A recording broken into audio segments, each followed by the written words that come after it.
All right, welcome to the show, Steve Porges. Thank you, Jayson. It's good to be there with you. Yeah, I'm really grateful for your time. And Steve, I did a formal intro a minute ago, but I'd love to, just by way of you introducing yourself, as you know, this is a long-term partnership podcast, and we explore the challenges of intimacy over the long term. And why I reached out to you specifically was because I'm fascinated with your work and the vagus social engagement system and how it shows up in a partnership, and the threat response all day long that happens in between a couple. And you have done really groundbreaking work there. And so I wanted to bring you on and tell us a little bit about that and why that could benefit us the more we know about safety in a relationship. So will you give us a sense of, like, I'm curious just biographically, who are you? What are you up to? Are you married, kids, no kids, that kind of thing? Okay. Of course, I'm an academic. I've been in academia for since 1970. I've been actually a faculty member since 1970. So the decades keep moving on and on.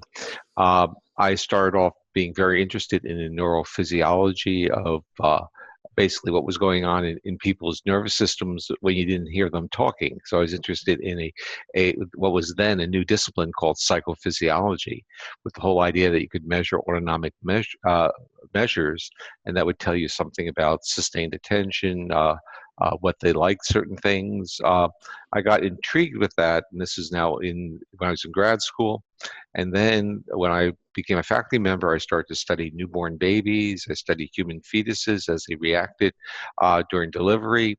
I moved into early childhood. I did studies in aging. I did animal work to look at the mechanisms. But the whole journey was a journey of understanding how people respond to both physical stimuli and then social stimuli. So there is a big important segue here. So in the mid-1990s, 1994, I developed the polyvagal theory. And that was really a theoretical model that was challenged by observing that physiological responses mediated through a nerve called the vagus could both be healthy, protective, but they also could be lethal. And that's where my work with newborn babies and premature babies led me. And in trying to answer that question, I learned that through evolution and through development, there really were two vagal circuits. A new one that occurred in the mammal as the mammal matured that linked a neural regulation of the autonomic nervous system through the vagus with facial expressivity, vocalization. So we're now into your world of connectedness. Mm-hmm. Okay, and that is because mammals could not survive without being connected. When they were born, they were dependent, and actually, when they got older, they were still dependent. They were dependent upon cues from a significant other that they were in a safe environment. So my work moved from, in a sense, looking for diagnostics for vulnerability in the nervous system to, in a sense, understanding the underlying neural platform for social behavior. And I think that brings me to your podcast, is really the whole notion that polyvagal theory was not merely a theory that explained physiological reactivity to the environment. It was a theory that explained our biological imperative to connect with another, because it provided the mechanisms for detecting risk in the environment and the mechanisms for turning off those risk behaviors. Mm-hmm. Yeah, so powerful. And we're specifically talking about some of the parasympathetic response, right? Yeah. Actually, let me kind of elaborate on that. And we like to use global terms like sympathetic. We talk about activation and arousal and support for fight flight. And we think always of the parasympathetic as our soothing or calming system. And in part, it's correct, but it's not totally correct, because our autonomic nervous system is really hierarchically organized to react to challenges. Now, that's a very loaded phrase. And that hierarchy is really based upon what circuits evolved later through evolution or what evolved earlier. So our newest circuit is really this mammalian vagal circuit that's linked with our face, the muscles of our face. So if you're talking about relationships, you're talking about cues from the face, cues from the voice, cues of gesture and intonation of voice, and intentionality of facial and hand movements. This is the social engagement system. Right, Yep. right. But it's not merely a motor system going outward. It also is a tuning system that enables us to hear human voice more acutely, more accurately, and we give up the ability to detect low frequency predator sounds. So we basically are living in, I'm going to use the term yin yang. We're living in, is it good for us to be defensive and to detect threat in the environment? If it is, then we can't engage and co-regulate with another, but we do use our neural circuits to survive. But if the cues are now cues of safety, cues of love, and cues of trust, then those defensive behaviors turn off. Put it another way is if when we're with significant others, the responsibility of the relationship, of that co-regulatory relationship, is to keep our autonomic nervous system out of states of defense. And when you keep Yep. it out of states of defense, you facilitate not only the social bond and all these wonderful things, you also facilitate health, growth, and restoration. And so there's kind of like a phrase I use, and that is the nervous system of social behavior is the nervous system of health, growth, and restoration. It's the Mm. same circuit.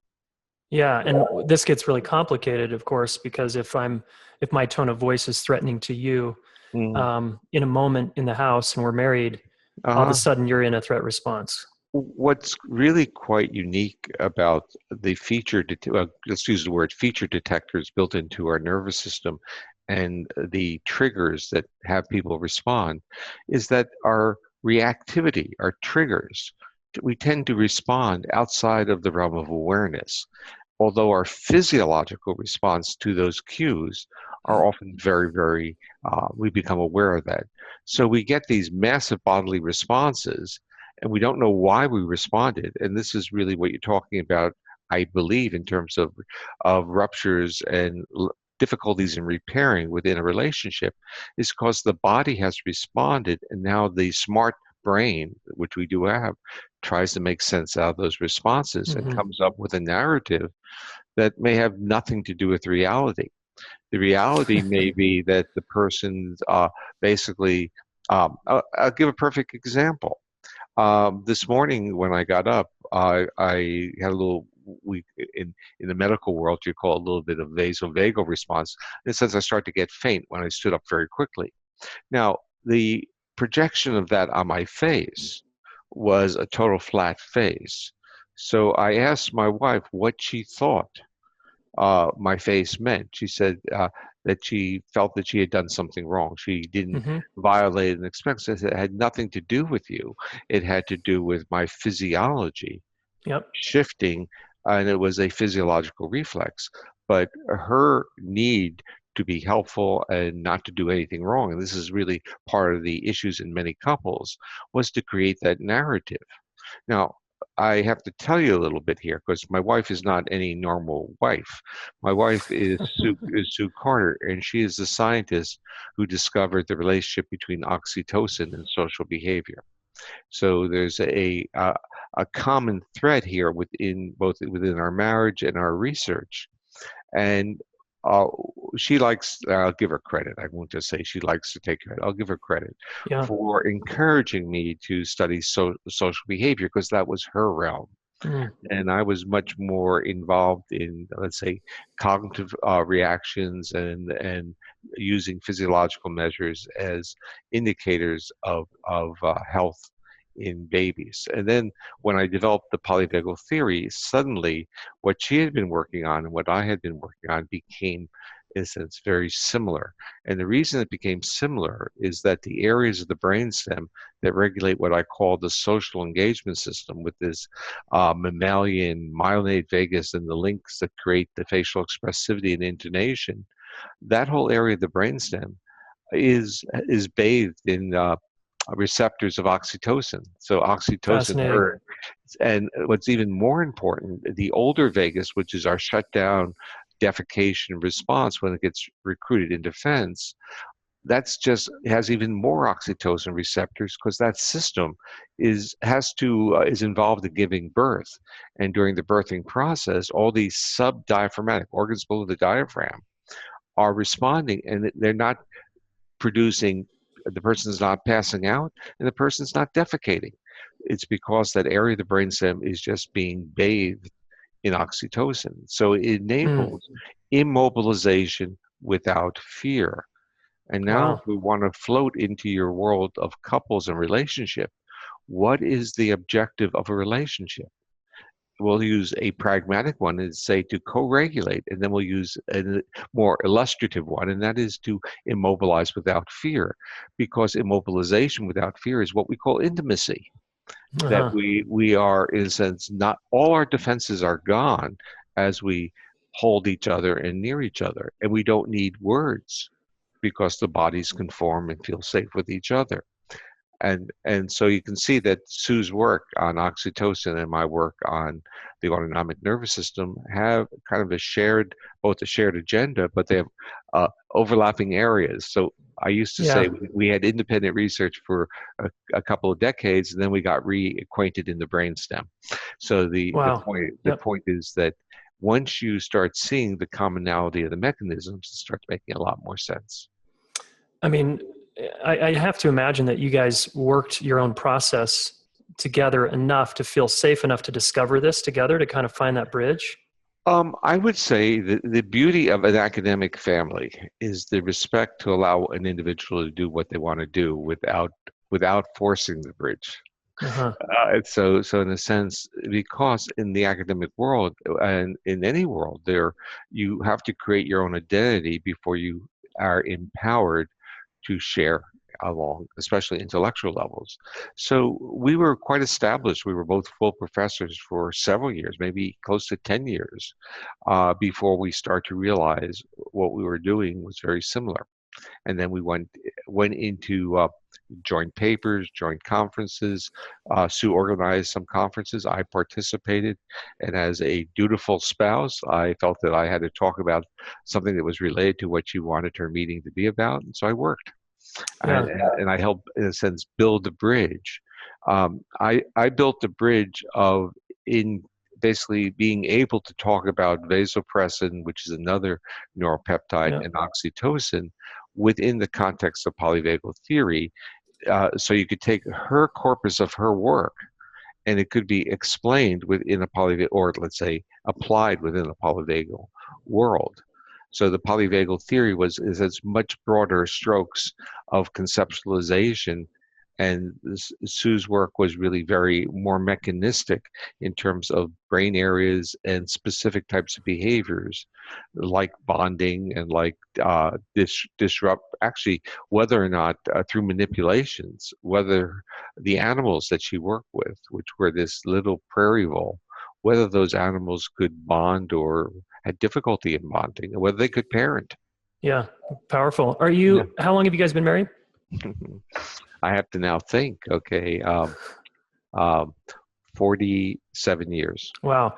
or I imagine. excuse me, almost 47, 40. Okay. And, Nice. yeah. I can imagine that you guys, over the arc of that 47 years, you guys have learned a few things. And would you say that your work together and separately has changed how you relate to each other and how you calm and soothe each other?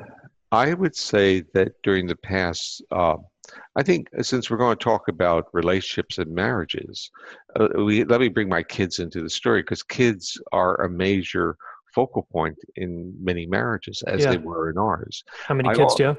we have two. We have Okay. two boys. One is going to be 37, and one will be 34. So this summer they'll be there. The older one happens to have, I use the term, inherited the family business. He's a faculty member at the University of Florida, and he studies both the autonomics, he studies the neuropeptides, but his main area is actually brain imaging, Mm, which is really, so he takes from both of us and then puts his own point on it. cool. And the younger one is a tech writer who is actually writing a book with Sue and also involved with several projects with me, applying some of my technologies into the business world. So it's been quite interesting. But what I wanted to talk about was really the fact that we didn't have kids for the first 10 years of our marriage. Hmm. And so our marriage was different before kids. It was Absolutely. different with kids, and it was different after kids, Uh-huh. which was a very, startling, because you have a relationship and you watch how these things change. And so after kids, I felt was a even greater challenge than any of the other periods of time Interesting. Yeah. be- because it forced an acknowledgement of the differences between us. So when you're married with kids, you basically blend into one integrated family unit of dealing with kids and alternating responsibility. But when the children aren't there as that focal point, you then start appreciating the uniquenesses of each other, and then you actually, with those uniquenesses, and this gets into the term I call neuroception, you start understanding your responses to different cues, triggers that you never realized because you had already created different narratives like overwhelmed with the kids, tenure decisions, publications, grant reviews.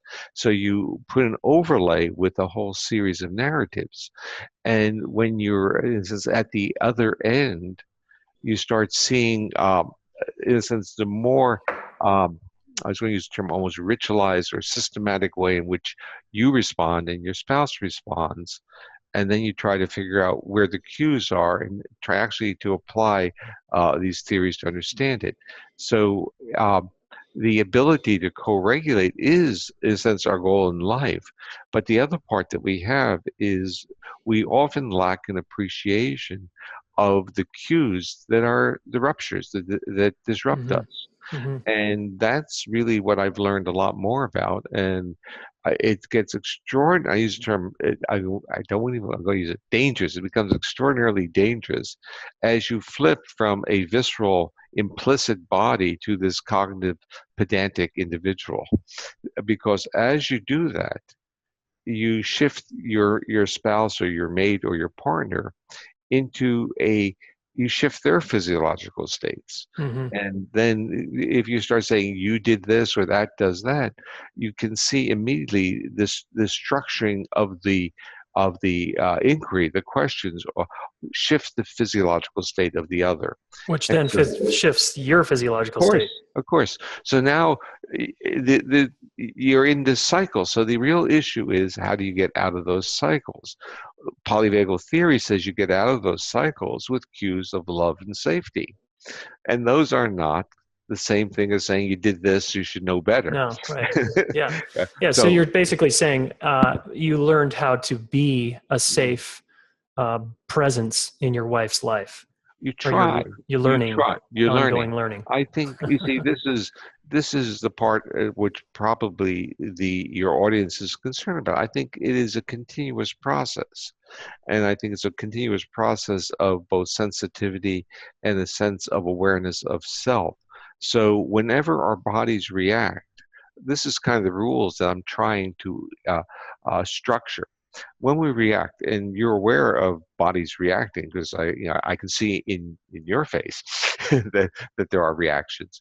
Hmm. So the issue is when your body reacts, my message is stop. Just stop. Take the silence, take the mode, and before you come up with the reflexive, initial reactive defensive explanation, just stop and functionally appreciate the fact that your body reacted. And then second, have a degree of, it's kind of this blended word. I'm going to use the word compassion and also benevolence. So Hmm. you have compassion for yourself, but also benevolence for the person who triggered you, because you have to know that once you react, you're triggering that other person. But if you can take that moment of silence, and the term I use is basically take an aha of this visceral response. And here is the critical point. Our bodies can respond to things that are totally uh, unrelated to our spouse. Let's say you're in an apartment and there's doing construction near you, and so there's a lot of vibrations and a lot of noise. Now, our body responds to that as if there's predator around us. So our ability to be both compassionate and benevolent to others is going to be very limited, or even Yeah. compassionate to ourselves. Our body is, in a sense, absorbing these cues of danger. We're tolerating it, but then someone comes into our environment and may look at us, start a conversation, and then just turn away for a moment. And that disruption of turning away could be sufficient to create a whole blowout in a couple's relationship. Yeah. And so, but if when that person turns away, there's literally a moment of silence, of holding it, perhaps for both, Mm-hmm. and saying, wow, you turned away from me and I got this reaction. And then the person who says, I turned away, I saw in your face all this tension and I couldn't deal with it. And so I turned away. Even though But the tension actually had to do with the construction, it had nothing to do right. with the person. Well, it went into the person. It Yeah. bled into the That's person. the neuroception. Yes. And the issue is we've so okay, in general, we're unaware of the cues that are triggering, but we are extraordinarily aware of our bodily responses. So if our body responds and we're in proximity to another person, we want to create a different narrative. So we have to hold that feeling in time for a moment and start coming up with other plausible explanations. Mm-hmm. Because if we don't come up with a plausible explanation, we'll be into the blame, and then we end up with shame. So Yeah. the issue is to have that understanding. So like I'm at the university right now. I'm in Indiana University, and there's a lot of construction going on here. And there are meetings and there this and there's tension because universities are environments of evaluation by definition. And what does an environment of evaluation do to our autonomic nervous system? It Exactly. puts us on defense. Right. Chronically We're being watched all the time. being watched. And so the issue is it's a model that says that if you feel too secure, you won't do your work. But the model is wrong, because if you feel secure, you can be bold, creative, and expansive, because there are benefits you get from feeling safe. It's not laziness, it's strength. And this has been the whole paradox in our society. Our society tends to think that if you're scared, you'll work harder. All that really means is work is more movement. And so you see people moving a lot, but they're not being creative, they're not Mm-hmm. generating new ideas. So the real issue is we have to learn to make more people safe so they can be self-empowered to be creative. Yeah, I've heard you say, to make the world better, we make people safer. Can you use that? This is Yeah, essentially what you're saying, right? yeah, yeah. Or another one that's been extracted from things I said, the treatment is safety. Safety is the treatment. Yeah. Safety is the supports our health, physical health. Safety supports our mental health. Now put that within an elementary school model and see how they deal with that. Yeah. They don't have a conceptualization of that. And what do you see with young kids? Some of them don't want to go to school. They have gut problems. And once they start having gut problems, that's subdiaphragmatic. Their body is going into a shutdown defense. So you can see the mobilization, the anxiety, and then you can see the shutting down. And then we'll just give them medication to try to help them feel better, get them through Or, the or, day, no, or or help them not feel. yeah, exactly. Go through that. And this goes this whole notion of numbness of body, and when you deal with couples, that becomes part of the issue as well. How people give each other hugs, how they feel in terms of their intimacy, whether they their bodies are numb. The whole issue is the body can't feel good, and this is in terms of all forms of intimacy and relationship, unless the body feels safe. And we have this paradox. You notice I use the word body feeling safe. Mm-hmm. And that may not be the same thing as you thinking that you're safe. Right. That's a Okay. great distinction. And the reason we get into that dilemma, and it's actually the dilemma of our society, is we think safety is created by the removal of threat. Just think about larger armies, uh, TSA agents, principals carrying guns, all these things Yeah. that we think will remove threat. We don't realize that those are not cues of safety.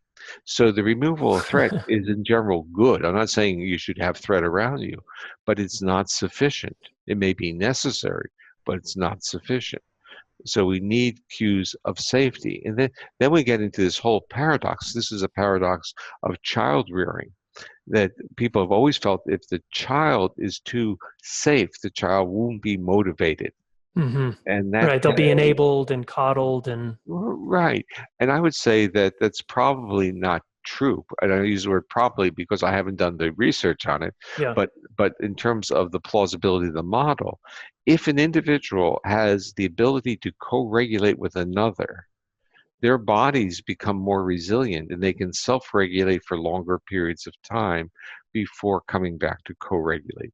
So it's Uh-huh. the paradox is that yes, this strong bonding, this strong interaction, this codependence at birth or during early infancy provides the resilience that the child could now go away from the parent and be bold. And you probably see things like this in your relationships because Hmm. some people who have strength and interaction in the relationship, they can function very well, and others are so really insecure because I've seen this in my laboratory with people working with me where maybe every half hour they'll get a text from their significant other.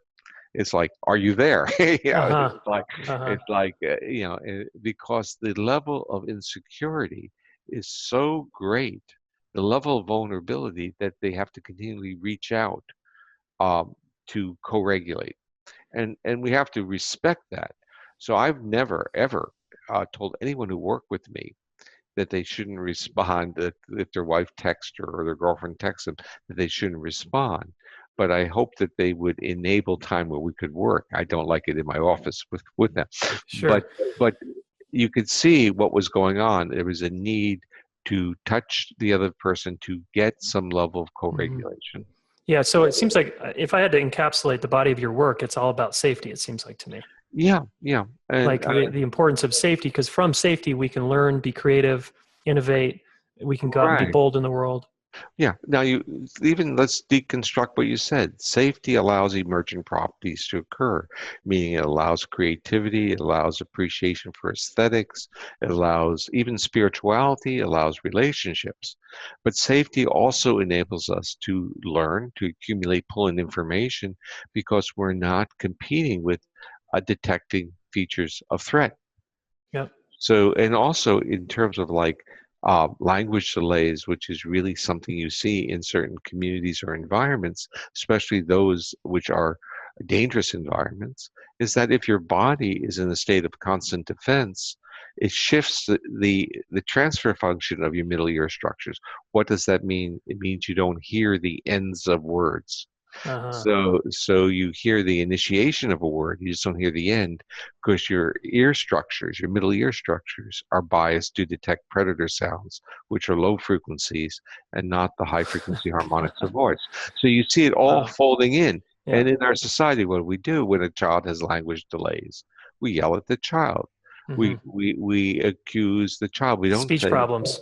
right. Oh, the words are problems, disabilities, deficits, special education, and what are the treatments? Are the treatments to say, let's help you regulate and calm down, or is it reprimand and more pressure on the child?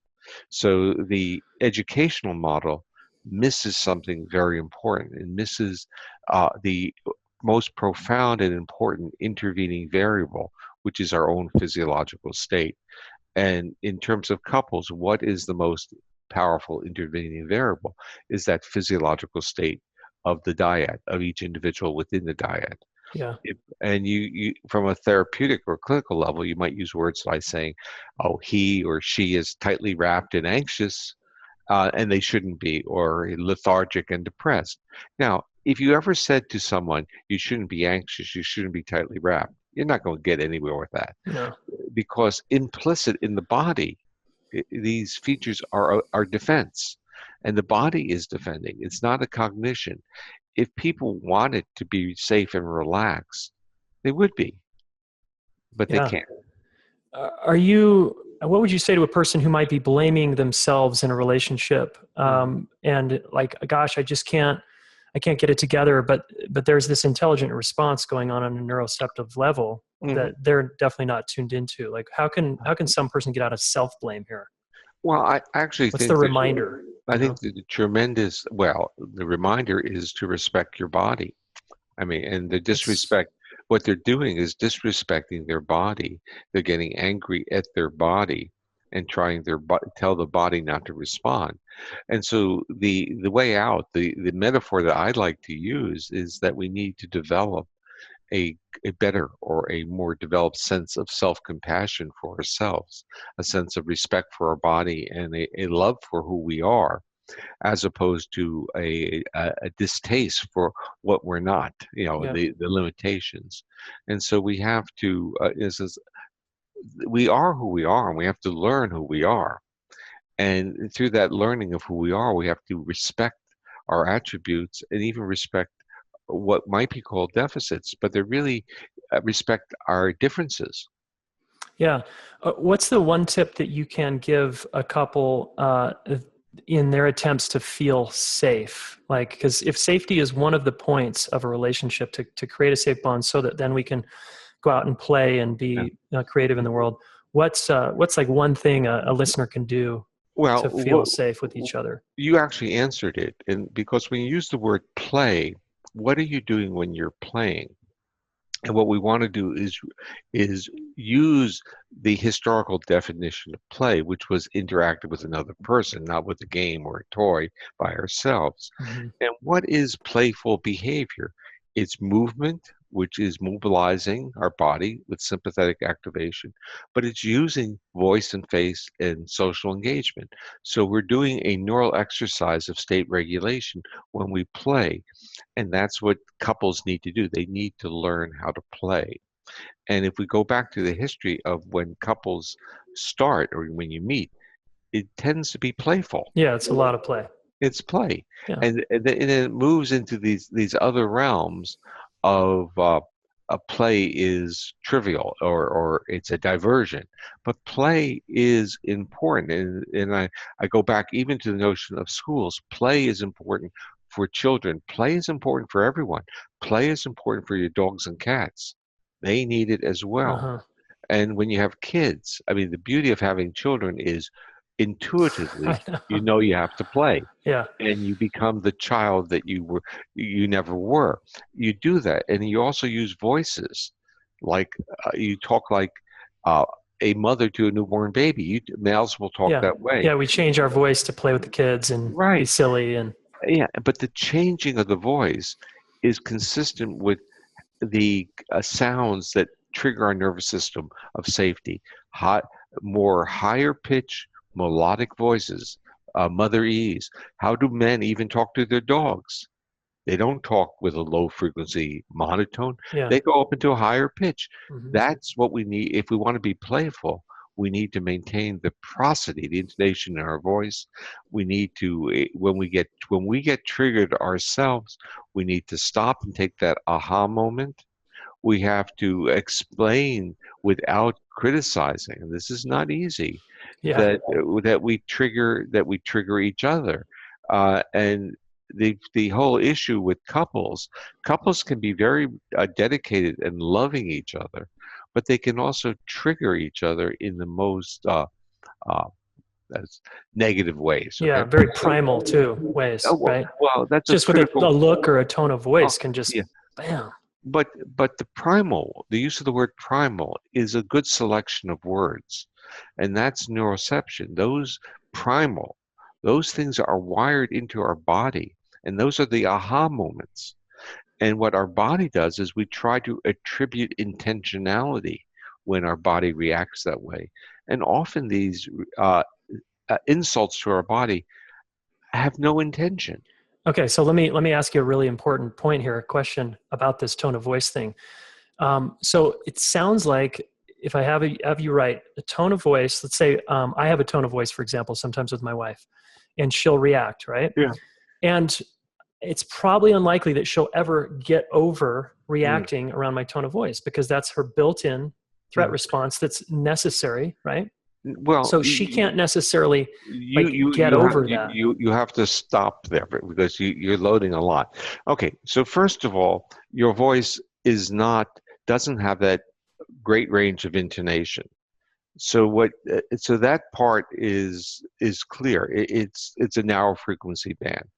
Now, informing her about how her nervous system would respond, especially to male voices, um, is helps provide a top-down uh, narrative that Sure. will affect her. Which she gets. Okay, so let's go through another part, and this is a story that a colleague of mine, a psychiatrist, was visiting, and we were having a nice conversation, and then suddenly, whoosh, her whole face changed, and she said, "Your voice reminded me of my father."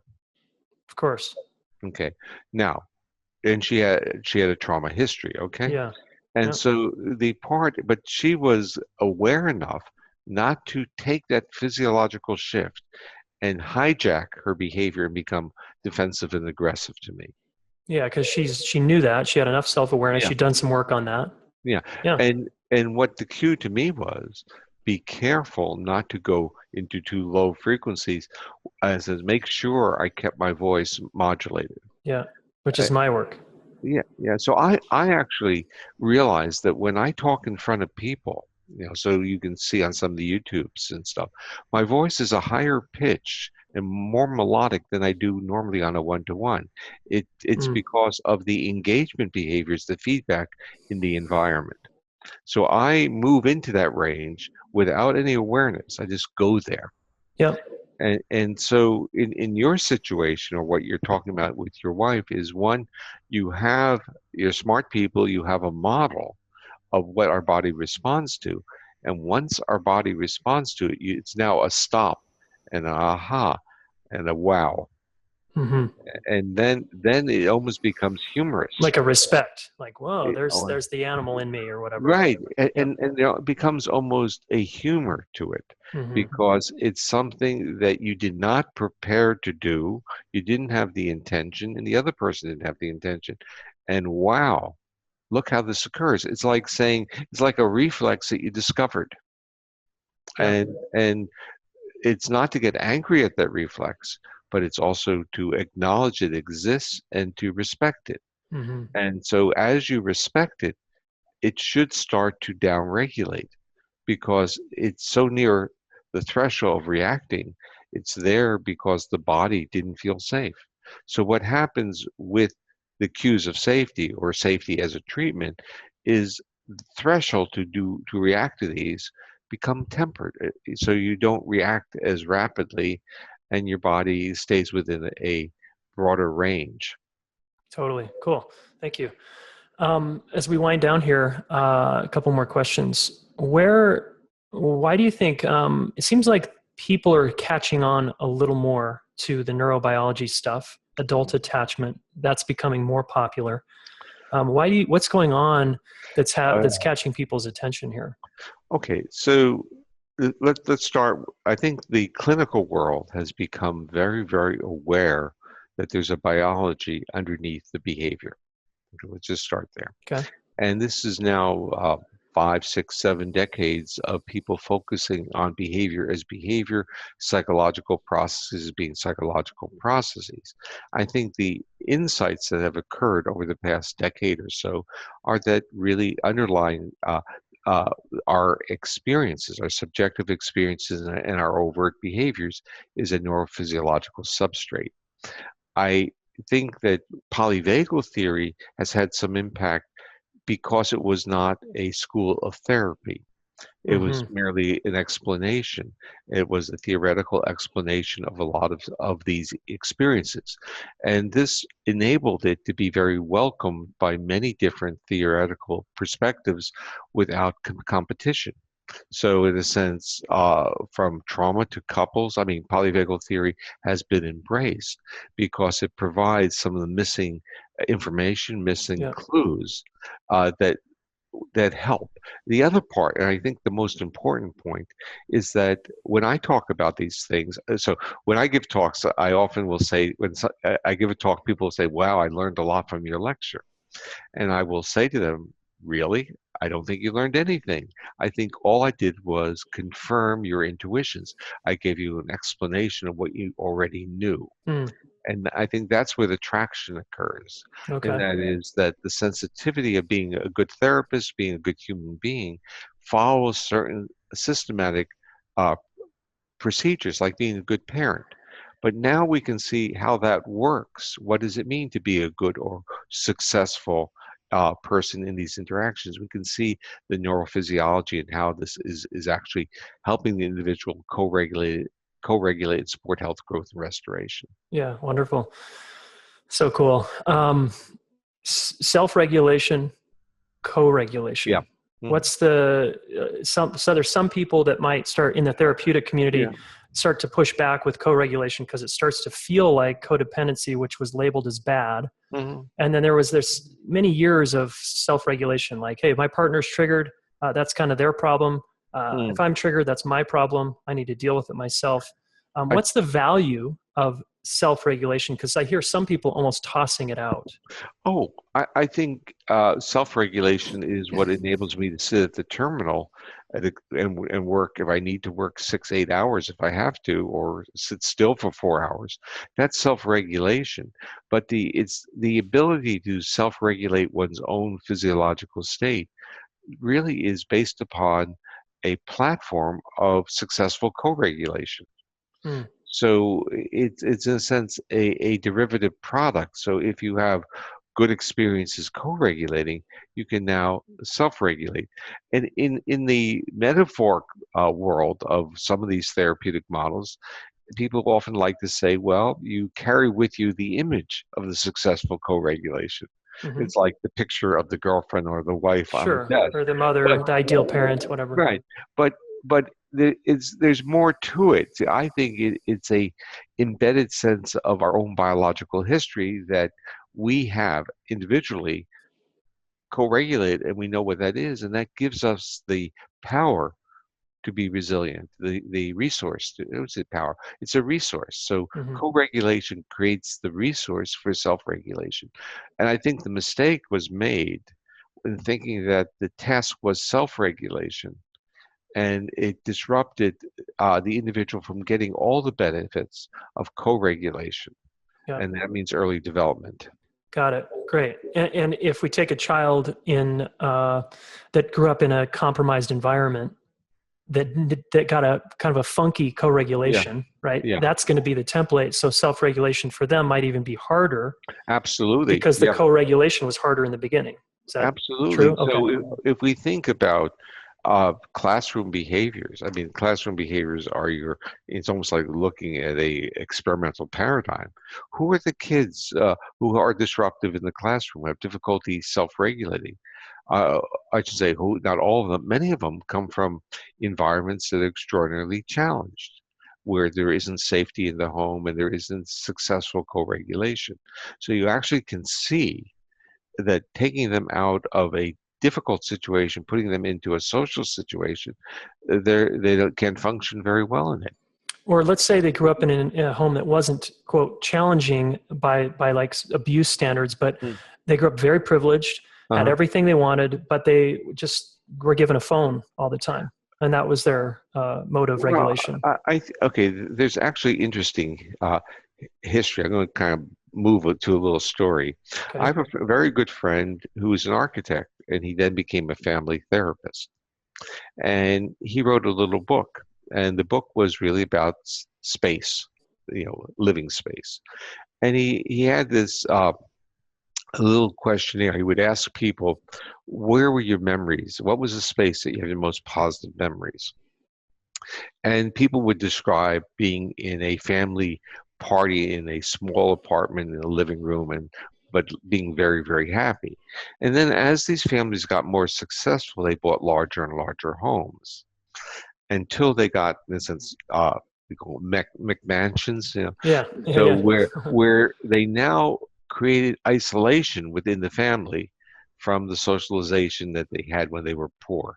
So the kids had literally a wing of the house, and they were now totally isolated. Their own bathroom, their own room, That's their right. own everything. Oh, Yeah. so proud of it. We can give our kids their own room, their own this, their own that. Yeah. And what is being taken away is that co-regulation and Right. interdependence as part of a developmental model. So what we think is success may often not be success because we don't have a good understanding of what our bodies need. Yeah. And so when you give a child a phone and most adults are regulating on a phone Yeah. or a screen, That's some form of regulation, right? Yeah, but that's part of also. I would used to make these statements with the phone. We took the voice from the face, and with the texting, we took the words from the voice. So we kept removing more and more of the cues that our body needs to socially regulate. And Yeah. we also did something else.